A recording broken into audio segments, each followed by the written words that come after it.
At ayan mga ka-crypto, balitang Clarity Act po tayo. Sabi dito ay major update for XRP holders. Senator Warren just declared war on Bitcoin and Clarity Act.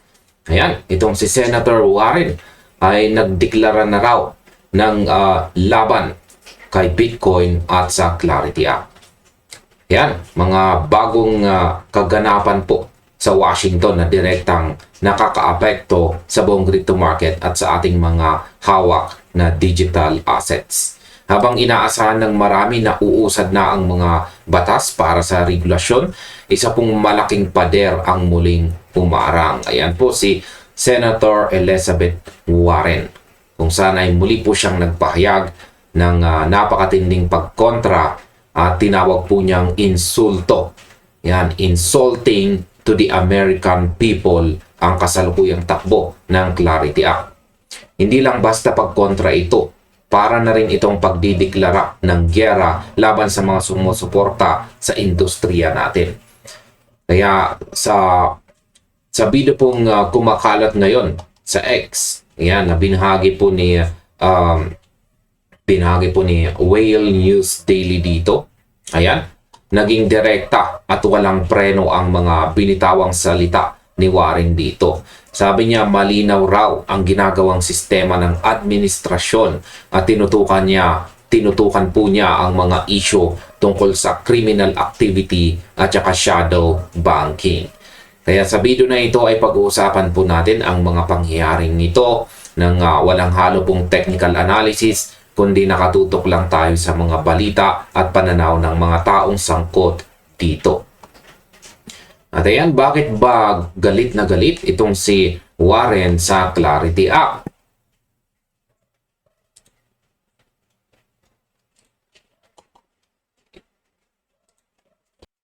Para maintindihan po natin kung bakit ganito na lamang ang init ng ulo ni Senator Elizabeth Warren, kailangan po nating balikan ang kanyang mga naging pahayag.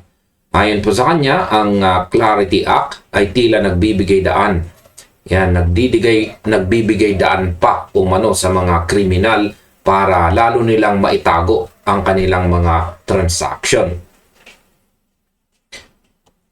Yan, binigyang din niya na ang crypto ay nagbibigay po ng special advantage sa mga masasamang elemento para makapagtago ng pondo.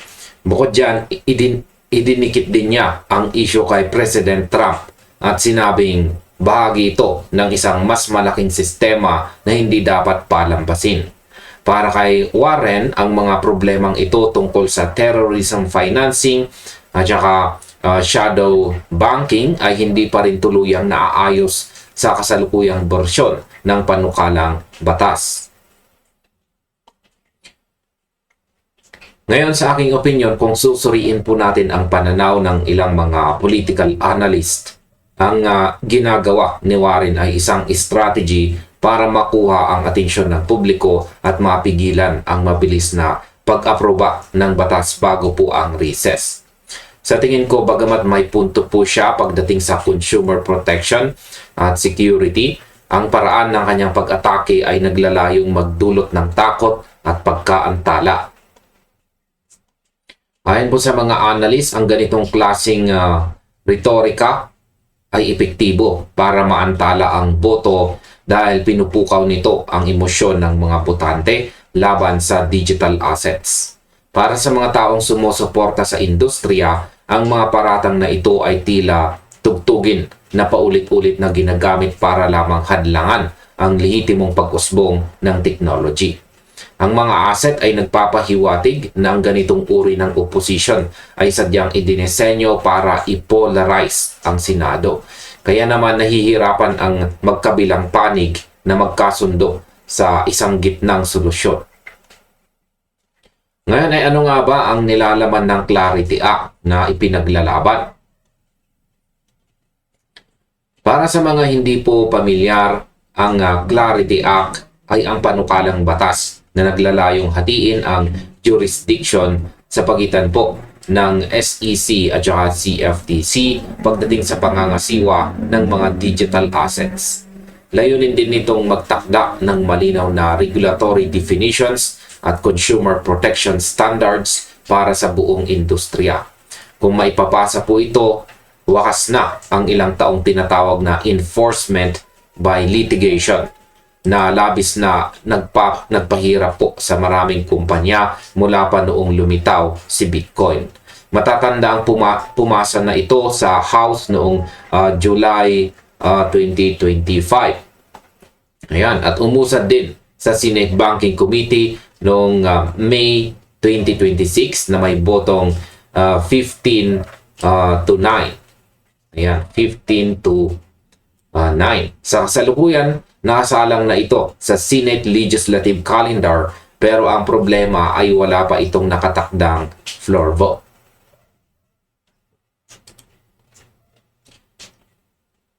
Ayan, sa aking opinion, ang pinakamalaking hamon ngayon para sa mga Republicans ay ang pag-abot po sa magic number na 60 votes para makapasa sa cloture threshold. Kailangan nila ng hindi po bababa sa 7 hanggang 7 to 9 na boto mula sa mga Democrats.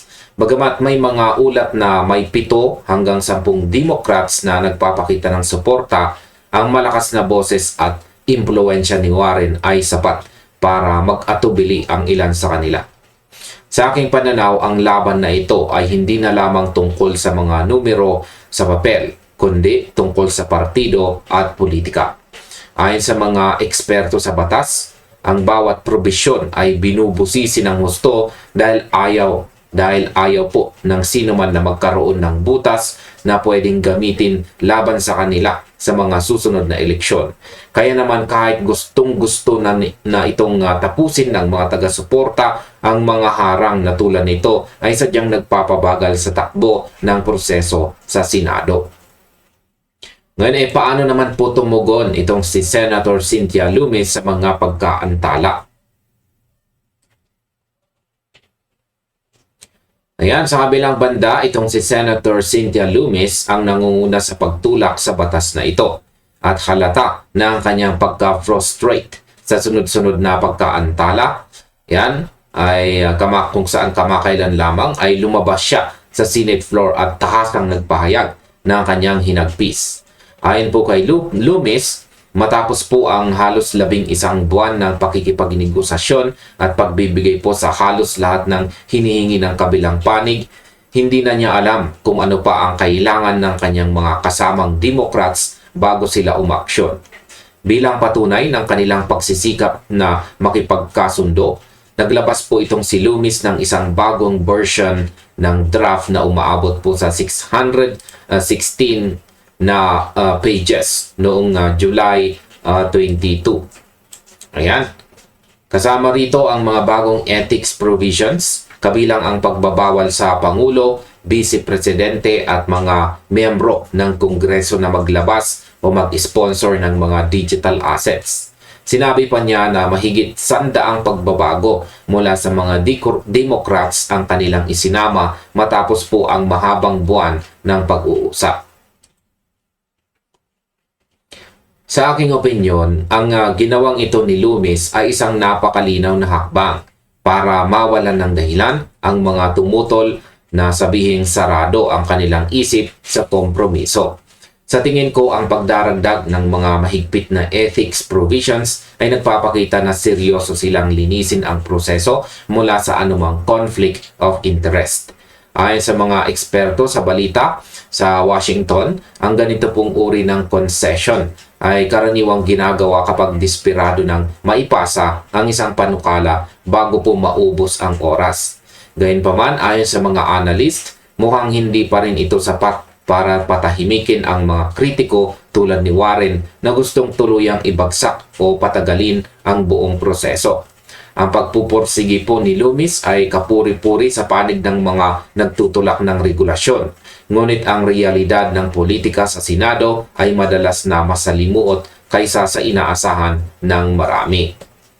Ngayon ay may pag-asa pa bang maipasa ang batas ngayong taon? Habang umiinit po ang usapan, Ang Senado ay humaharap na ngayon sa kanilang August recess ngayong linggo. Si Majority Leader John Thune ay nagpahayag na rin ng kanyang pagdududa kung kaya pa nilang dalhin ang panukalang batas sa floor bago matapos ang takdang panahon. Kung mapapalampas nila ang mahalagang window na ito, sinasabi ng mga financial analyst na ang pag-aproba ay posibleng lumipat pa sa taong 2027. Mas malala pa riyan, si Senator Loomis mismo ay nagbabala na kung magpapatuloy ang mga balakid na ito, ang tuluyang pagpasa ay baka abutin pa hanggang sa taong 2030. Sa kabila ng napakahabang timeline na ito, malinaw sa mga pahayag ni Elizabeth Warren na wala siyang balak na itigil ang pag-pressure anuman ang mangyari sa schedule ng Senado. Sa aking opinyon, ang pagpasok po sa August recess ay karaniwang nangangahulugan na ang mga maiinit na isyu ay pansamantalang lalamig dahil ang mga senador ay babalik sa kani-kanilang mga estado para sa kanilang mga kampanya at bakasyon. Ayon sa mga political strategist, ang pagkaantala na ito ay isang malaking pampasakit ng ulo para sa mga gustong makakita ng mabilis na pagbabago sa market. Kaya sa tingin ko, ang pagkausad patungong 2027 o mas matagal pa ay nagpapakita lamang na ang gobyerno ng United States ay kumikilos ng napakabagal pagdating sa mga makabagong technology tulad po ng crypto. Ayon sa mga analyst, ang kawalan po ng malinaw na batas ay patuloy na magiging sanhi ng kawalan ng katiyakan para sa mga investors at mga kumpanya sa loob ng bansa. Ang giyera po sa pagitan ni Warren at Loomis ay patuloy na magiging sentro ng balita.